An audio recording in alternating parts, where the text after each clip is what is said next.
احمد الرحمان صاحب رحیم یار خان سے آپ سوال کرتے ہیں، مفتی صاحب قرآن مجید موبائل میں رکھنا اور پڑھنا کیسا ہے، جبکہ موبائل میں تو ویڈیوز اور تصاویر بھی ہوتی ہیں؟ دیکھیے، قرآن کریم کا جو قرآن کریم کی اپلیکیشن ہے، اس کو اپنے موبائل میں رکھنا جائز بھی ہے اور اسے پڑھنا بھی جائز ہے، اس میں کوئی قباحت نہیں ہے۔ باقی جہاں تک ویڈیوز کی بات ہے، چونکہ وہ سافٹ شیپ میں موجود ہیں، اس لیے ان کی وجہ سے قرآن کریم پر کوئی فرق نہیں پڑتا۔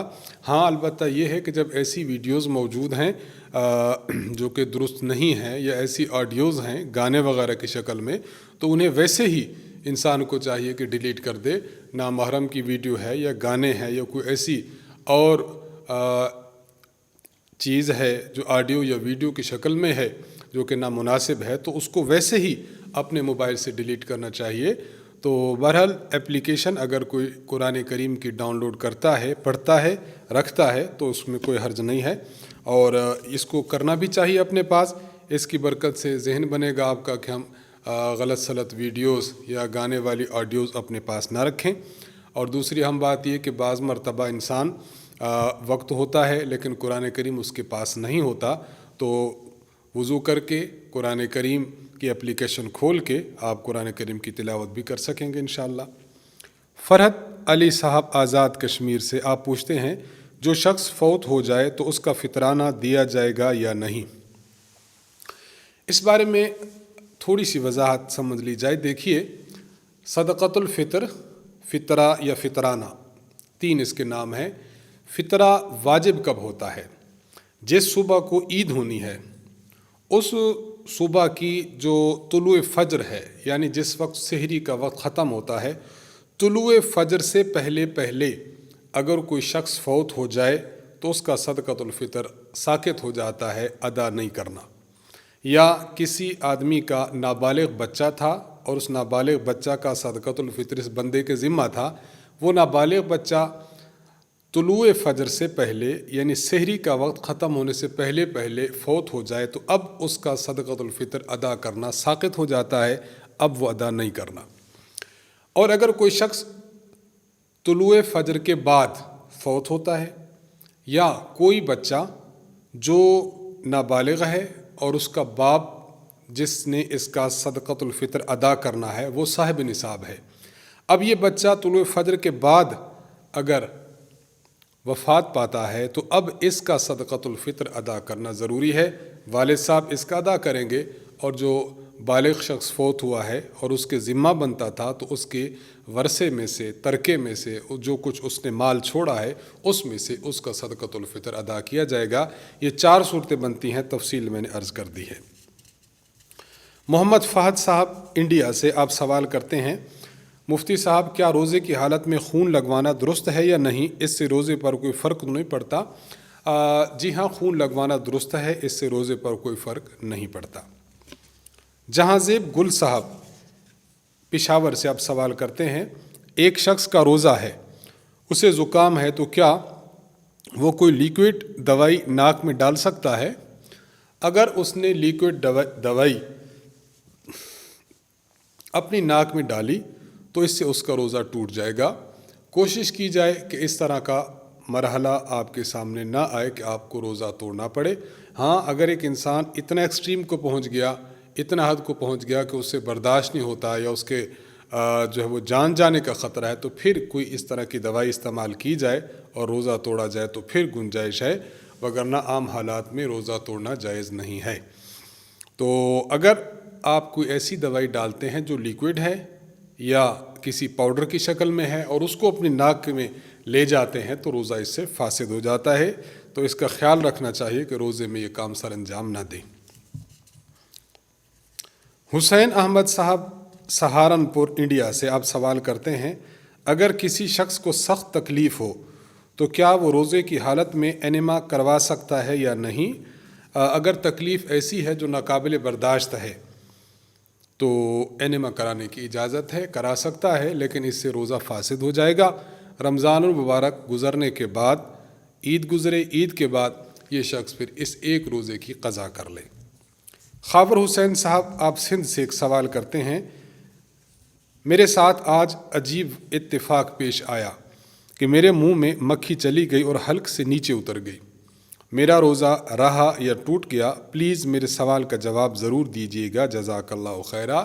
دیکھیے، وہ چیزیں جو عادتاً عام طور پر انسان کھاتا نہیں ہے، نہ ہی غذا کے طور پر اور نہ ہی دوا کے طور پر، جس طرح مکھی آپ نے ذکر کیا، یا ہوا کے تنکے اس کا آپ نے ذکر کیا، یا اسی طرح کوئی پتھر ہے یا کوئی لکڑی ہے جو عام طور پر کھائی نہیں جاتی، اگر بلا ارادہ اور بغیر آپ کی نیت کے کہ میں اس کو کھا رہا ہوں ویسے حلق میں چلی گئی، مثلاً آپ نے مسواک کر رہے تھے، مسواک کے ریشے حلق میں چلے گئے، یا آپ جا رہے تھے، سامنے سے آندھی آئی اور کچھ مٹی آپ کے حلق میں چلی گئی، یا یہ جو اتفاق آپ کو پیش آیا کہ مکھی حلق میں چلی گئی، تو یہ ایسی چیزیں ہیں جو عام طور پر کھائی نہیں جاتی۔ ان کا حکم یہ ہوتا ہے کہ اگر آپ ارادتاً اور جان بوجھ کر اس کو اپنے گلے میں اتار رہے ہیں تو پھر روزہ ٹوٹ جاتا ہے۔ لیکن آپ کی جو کنڈیشن ہے، آپ کہہ رہے ہیں کہ خود بخود مکھی اندر چلی گئی، تو اگر ایسی سچویشن موجود ہو تو اس میں روزہ فاسد نہیں ہوتا۔ بس آپ دیکھ لیجئے کہ مکھی اگر خود بخود چلی گئی ہے تو پھر اسے روزہ نہیں ٹوٹتا۔ مصنف ابن ابی شیبہ میں امام بخاری رحمہ اللہ کے استاد امام ابو بکر ابن ابی شیبہ رحمہ اللہ نے حضرت عبداللہ بن عباس رضی اللہ تعالی عنہ سے روایت نقل کی ہے۔ حضرت عبداللہ بن عباس رضی اللہ عنہ فرماتے ہیں کہ وہ شخص کہ جس کے حلق میں مکھی چلی جائے تو اس کا روزہ فاسد نہیں ہوتا۔ محمد وسیم صاحب انگلینڈ سے آپ سوال کرتے ہیں، اگر کوئی شخص رمضان المبارک میں جان بوجھ کر روزہ توڑے تو اس کا کفارہ تو 60 روزے رکھنا ہے، لیکن اگر کوئی شخص رمضان کے علاوہ کسی اور مہینے میں روزہ توڑے تو روزہ توڑنے کا کفارہ دینا پڑے گا یا نہیں؟ روزہ توڑنے کا کفارہ صرف اور صرف رمضان المبارک کے اس روزے کے ساتھ ہے جو ادا روزہ ہو۔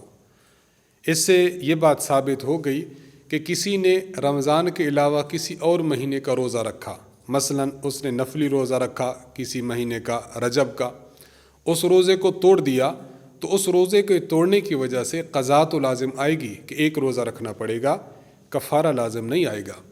کفارہ کا تعلق صرف اور صرف رمضان المبارک کے ادا روزے کے ساتھ ہے۔ مثلاً یہ رمضان ہے، آج اگر کوئی روزہ توڑتا ہے تو اس کا کفارہ دینا پڑے گا، لیکن اگر کوئی شخص رمضان کا روزہ رکھتا ہے لیکن قضا، مثلاً ایک روزہ چھوڑ دیا تھا اس رمضان کا، رمضان کے بعد شوال کا مہینہ ہے، شوال میں یہ شخص رمضان ہی کے روزے کی قضا رکھ رہا تھا اور اس روزے کو توڑ دیا، اب اس پر کفارہ نہیں ہوگا، اس لیے کہ وہ اگرچہ رمضان کا روزہ ہے لیکن رمضان کا ادا روزہ نہیں ہے، رمضان کا قضا روزہ ہے۔ تو اس سے 2-3 صورتیں سامنے آ گئیں، رمضان کا روزہ توڑے اور روزہ ادا توڑے تب تو اس شخص پر کفارہ ہے، اگر رمضان کے علاوہ کسی اور مہینے کا توڑے، نفلی روزہ توڑے، یا ہے رمضان کا لیکن قضا روزہ ہے تو اب اس پر کفارہ نہیں، صرف اور صرف اس پر قضا ہے، اس کو یوں سمجھنا چاہیے۔ جہان آرا صاحبہ مہاراشٹر انڈیا سے آپ سوال کرتی ہیں، میرے نانا ابو کا انتقال ہو گیا ہے، انا للہ و انا الیہ راجعون، اللہ تعالیٰ ان کی مغفرت فرمائے، درجات بلند فرمائے، ہم ان کے لیے دعا گو ہیں۔ پوچھتی ہیں کہ انہوں نے پہلے 3 روزے رکھے تھے، 3 روزے نہیں رکھ سکے کہ بہت بیمار ہو گئے اور فوت ہو گئے، تو کیا ان کے لیے پورے رمضان کے روزوں کا فدیہ دیں یا کیا کریں؟ جو روزے نانا جان نے رکھ لیے تھے وہ روزے ان کے ادا ہو گئے، جن روزوں میں وہ بیمار ہو گئے تھے اور روزہ نہیں رکھ سکے تھے اس کے بعد وہ فوت ہو گئے، وہ روزے ہیں 3، ان 3 روزوں کا آپ نے فدیہ دینا ہے، اور باقی جو روزے پورے رمضان کے ہیں، پورے رمضان میں چونکہ نانا جان ہے ہی نہیں، اس لیے پورے رمضان کے روزوں کا فدیہ نہیں دیں گے، صرف ان روزوں کا فدیہ دیں گے کہ جس میں نانا جان حیات تھے لیکن روزہ رکھ نہیں سکتے تھے، بہت بیمار تھے۔ اس تفصیل کے ساتھ اس مسئلہ کو سمجھ لینا چاہیے۔ محمد فیصل احمد صاحب لاہور سے آپ سوال پوچھتے ہیں، آنکھ سے پانی بہنے کی صورت میں وضو ٹوٹ جاتا ہے یا نہیں؟ آنکھ میں اگر کوئی زخم ہے، کوئی دانہ ہے اور پھر پانی بہا تو اب آنکھ کی پتلی سے باہر جو ہی نکلے گا تو آنکھ کے جو یہ ہیں بال ہیں اور یہ جو کیا کہتے ہیں اسے حد ہے، اس سے باہر جو ہی پانی نکلے گا تو اب روزہ آپ کا وضو ٹوٹ جائے گا۔ اور اگر آنکھ سے پانی بہا لیکن درد بھی نہیں، زخم بھی نہیں، کوئی دانہ بھی نہیں، ویسے آنسو بہے ہیں تو آنسوؤں کے بہنے کی وجہ سے وضو نہیں ٹوٹتا۔ ان دو فرق کو جان لینا چاہیے۔ محمد عارف صاحب اندرون سندھ ایک علاقہ لکھا ہے، وہاں سے ہیں۔ آج ہمارے ہاں لائٹ نہیں تھی، ہم سحری کھاتے رہے، بعد میں پتہ چلا کہ اذان ہو چکی تھی اور اس کے 15 منٹ بعد ہم سحری کھاتے رہے تھے۔ اب روزے کا کیا حکم ہے؟ روزہ آپ کا نہیں ہوا۔ جس وقت سحری کا وقت ختم ہوتا ہے وہاں تک آپ کھا پی سکتے ہیں، اس کے بعد اگر کوئی کھاتا پیتا رہا اور آپ تو ماشاءاللہ سے 15 منٹ آگے تک کھاتے پیتے رہے ہیں تو آپ کا روزہ نہیں ہوا۔ اس لیے آپ ایک روزے کی قضا رمضان المبارک گزرنے کے بعد رکھیں گے۔ محمد جمیل صاحب مدینہ منورہ سے آپ سوال کرتے ہیں، کیا روزے کی نیت زبان سے کرنا ضروری ہے؟ کیا اس کے بغیر روزہ نہیں ہوتا؟ بالکل ضروری نہیں۔ نیت دراصل دل کے ارادے کا نام ہے۔ اگر کسی شخص کا دل کا ارادہ ہے کہ میں آج روزہ رکھ رہا ہوں تو اس کا روزہ ہو گیا۔ زبان سے الفاظ نیت کے ادا کرے یا ادا نہ کرے، بہر صورت روزہ ہو گیا۔ ہاں البتہ یہ بات ملحوظ خاطر رہنی چاہیے کہ زبان سے روزے کی نیت کا ادا کرنا یہ مستحب ضرور ہے، اگرچہ یہ واجب اور ضروری اور لازم نہیں ہے۔ اس لیے اگر کسی نے زبان سے نیت نہیں کی روزہ تب بھی ہو گیا، لیکن زبان سے نیت کرنا اچھا ضرور ہے۔ حضرت تھانوی رحمہ اللہ نے بہشتی زیور میں اس مسئلہ کو تذکرہ فرمایا ہے۔ ذکی صدیق صاحب مہاراشٹر سے آپ سوال کرتے ہیں، ایک شخص نے کسی دوسرے شخص کو پیسے قرض پر دے دیے، چند سال گزر گئے ہیں لیکن پیسے ملے نہیں، کیا ان پیسوں پر زکوٰۃ ہوگی؟ اور جس کو قرض دیا ہے وہ ہے بھی غریب، تو کیا قرض معاف کرتے ہوئے زکوٰۃ کی نیت کی جا سکتی ہے یا نہیں؟ آپ کے دو مسئلے ہیں، میں دونوں کو الگ الگ عرض کر دیتا ہوں۔ آپ نے کسی کو پیسے دیے قرض کے طور پر اور اس نے ابھی تک پیسے آپ کو نہیں دیے، اب آپ ان کی زکوٰۃ ادا کریں یا نہیں؟ اس کے لیے دیکھ لیں، اگر پیسے تو بالکل ڈوب گئے کہ اب امید رہی نہیں کہ یہ شخص آپ کے پیسے واپس کرے گا، اگر سچویشن ایسی ہے تو اب زکوٰۃ ساقط ہو جائے گی۔ یہ ایسے ہی سمجھا جائے گا جس طرح آپ کے پیسے چوری ہو گئے، آپ کے پیسے پانی میں ڈوب گئے، آپ کے پیسوں کو آگ لگ گئی۔ تو جب پیسے معدوم ہو جائیں، ختم ہو جائیں تو اس کی زکوٰۃ نہیں ہوتی۔ وہ شخص آپ کے پیسے دے ہی نہیں رہا، کیا دینا ہی رہا اس بات پر کہ وہ دے گا ہی نہیں، تو آپ کے پیسے ڈوب گئے۔ اور اگر امید ہے کہ پیسے دے گا، گو کہ ابھی نہیں دے رہا لیکن بعد میں دے گا، تو اگر امید باقی ہو تو پھر ان پیسوں میں زکوٰۃ ادا کرنا آپ پر لازم ہے۔ مثلا سال گزر گیا، اب آپ نے حساب کیا تو آپ کے ان پیسوں پر زکوٰۃ آ رہی تھی 25,000 روپے۔ اب ان 25,000 کو ادا کرنا ابھی لازم نہیں، ہاں آپ مؤخر کر سکتے ہیں کہ جب وہاں سے رقم ملے پھر آپ وہاں سے اپنے پیسوں کو ادا کر لیں، یہ بھی جائز ہے۔ اور اگر آپ ابھی سے اس کو ادا کر لیں تو بہت زیادہ اچھا اور بہتر ضرور ہوگا۔ یہ تو آپ کے ایک مسئلے کا جواب تھا۔ جہاں تک دوسرا مسئلہ ہے کہ کیا قرض معاف کرتے ہوئے زکوٰۃ کی نیت کی جا سکتی ہے یا نہیں، اصول سمجھ لیجئے۔ آپ کسی کو رقم دیتے ہیں اور رقم دیتے ہوئے نیت ہو ساتھ کہ میں زکوٰۃ ادا کر رہا ہوں، تب زکوٰۃ ادا ہوتی ہے۔ یا آپ کی رقم الگ سے پڑی ہوئی تھی، آپ نے وہاں سے اٹھائی زکوٰۃ کی نیت سے اور ایک طرف رکھ دی، مثلا یہ 20,000 میں نے الگ رکھ دیا، اب یہاں سے میں زکوٰۃ دیا کروں گا، تو اپنے پیسے غریب کو دیتے وقت یا زکوٰۃ کے پیسے اپنی بڑی رقم سے چھوٹی رقم کی طرف الگ کرتے وقت نیت موجود ہو کہ یہ زکوٰۃ کے پیسے ہیں، زکوٰۃ کی ادائیگی کر رہا ہوں، اب زکوٰۃ ادا ہوگی۔ اگر آپ نے پیسے اٹھا کر ویسے دے دیے اور بغیر نیت کے دے دیے تو پھر اب زکوٰۃ ادا نہیں ہوگی۔ اس اصول کے تحت اب ہم دیکھتے ہیں کہ آپ نے جس شخص کو پیسے قرض پر دیے ہوئے ہیں تو آپ نے پیسے پہلے دے چکے ہیں اور نیت آپ اب کر رہے ہیں، گویا آپ کے ان پیسوں کے ساتھ زکوٰۃ کی نیت ملی ہوئی نہیں ہے۔ لہٰذا اصولاً جو اصول اور قاعدہ تھا کہ زکوٰۃ ادا کرتے ہوئے نیت موجود ہو، وہ نیت آپ کی پائی نہیں گئی، اس لیے آپ زکوٰۃ کی نیت کر کے اس کو قرض معاف نہیں کر سکتے، اس طرح زکوٰۃ ادا نہیں ہوگی۔ ہاں ایک اس کے لیے طریقہ کار یہ اختیار کیا جا سکتا ہے، مثلاً آپ نے اس سے 20,000 روپیہ لینا تھا، آپ نے 20,000 جو زکوٰۃ کی رقم تھی آپ نے اٹھائی اور زکوٰۃ کی نیت سے اس کو دے دی، بھائی صاحب یہ آپ کو میں نے ہدیہ دے دیا۔ جب وہ اپنے پاس لے لے تو اب اس رقم کا مالک بن گیا، اب آپ اس سے اپنے قرضے کی مد میں وہ رقم واپس لے لیں، اس طرح زکوٰۃ بھی ادا ہو جائے گی اور آپ کا قرض بھی واپس آ جائے گا۔ آپ کے دونوں مسئلوں کا جواب ہو گیا۔ صاحبہ رفیق نیو دہلی سے سوال کرتی ہیں، روزہ رکھنے کے بعد منہ بھر کر الٹی ہو جائے تو روزہ ٹوٹ جاتا ہے یا نہیں؟ الٹی کے حوالے سے 4 پوائنٹس ہیں، ان کو ذہن میں رکھ لیں تو انشاءاللہ یہ مسئلہ کلیئر ہو جائے گا۔ نمبر 1، آپ کو الٹی خود بخود آئی اور تھوڑی سی آئی، اس سے روزہ نہیں ٹوٹتا۔ نمبر 2، آپ کو الٹی آئی اور خود بخود آئی لیکن منہ بھر کر آئی، اب روزہ نہیں ٹوٹے گا۔